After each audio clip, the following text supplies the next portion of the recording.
कैसी हो माँ? बाहर से आते ही रमा ने पूछा और अपनी माँ को देखकर उसकी भौहें तन गई, क्योंकि सीता जी की थाली में सादी रोटी, दाल और गोभी मटर की सब्जी है, जिसे वे दाल में डुबोकर खा रही हैं। एकदम सादा खाना, ना रोटी में घी ना ही दाल में। अरे, रूखा सूखा खाना क्यों खा रही हो माँ? घर में क्या घी का अकाल पड़ गया है? ठंड में पराठे मूली मेथी के हो तो स्वादिष्ट होने के साथ साथ स्वास्थ्यप्रद भी होता है। और तुम भी बड़े चाव से खा रही हो।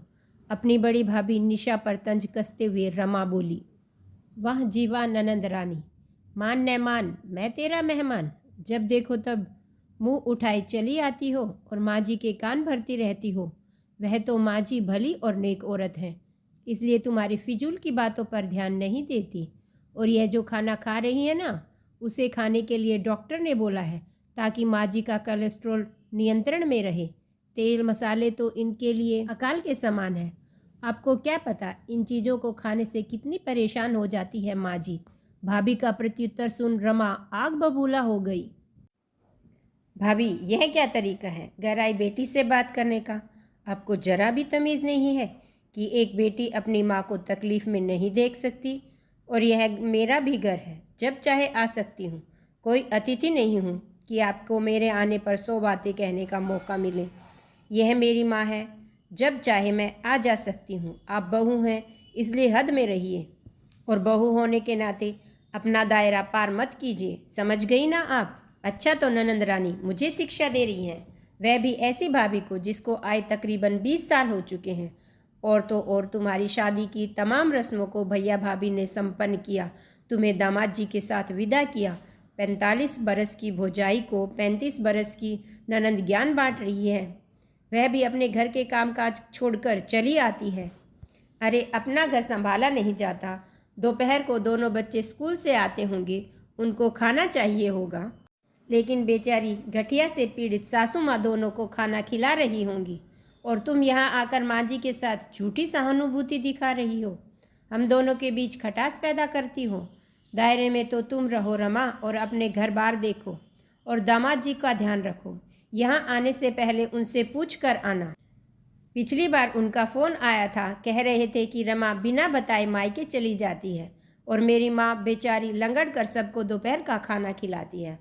और तो और बेकार की बकवास करके मेरी माँ जी का दिमाग खराब करती रहती है। उनसे बहस करती है कि आप कामचोर हैं, इसलिए घुटनों के दर्द का बहाना बनाती हैं। दामाद जी बोलते बोलते रुक गई। उनकी आवाज़ में रुदन था और बहुत दुखी भी थे। अपनी बहू निशा की बात सुनकर रमा की माँ व्यथित हो गई कि उसकी सगी बेटी अपना घर बार देखने संभालने की बजाय मायके में हस्तक्षेप करती रहती है। आए दिन जब तब हर चौथे दिन में चली आती है।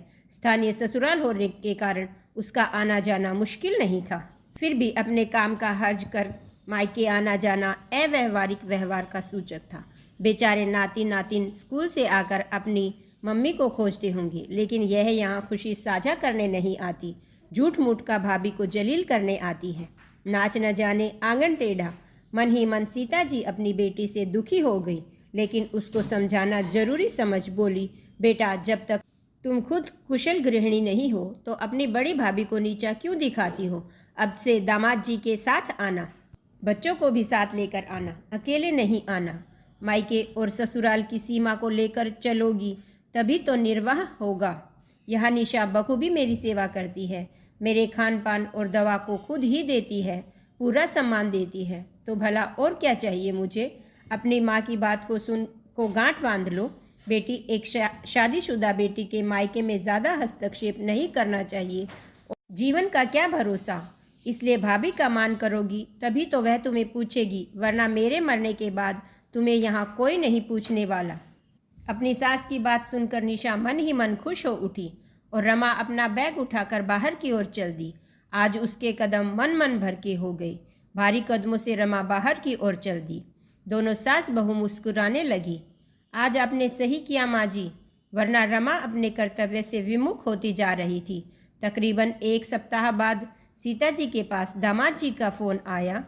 हेलो माँ जी। हाँ बेटा जी, कहिए, क्या हाल चाल है? सादर प्रणाम माँ जी। आपने कौन सी पुड़िया रमा को दी है कि रमा आपसे मिलने की जिद नहीं करती, ना ही मेरी माँ को जली कटी सुनाती है? और घर के कामों में भी दिलचस्पी लेने लगी है। अरे कुछ नहीं बेटा जी, बस ऐसे ही कुछ डोज देने पड़ते हैं, इसलिए। यह सुनते ही दामाद जी ठठाकर हंस दिए। ओह समझ गया, निशा भाभी और आपकी जय हो। कमरे में हंसी की आवाज़ सुनाई देने लगी। दोस्तों कहानी कैसी लगी कमेंट करके बताना। यदि पसंद आए तो लाइक शेयर और सब्सक्राइब कर सकते हैं।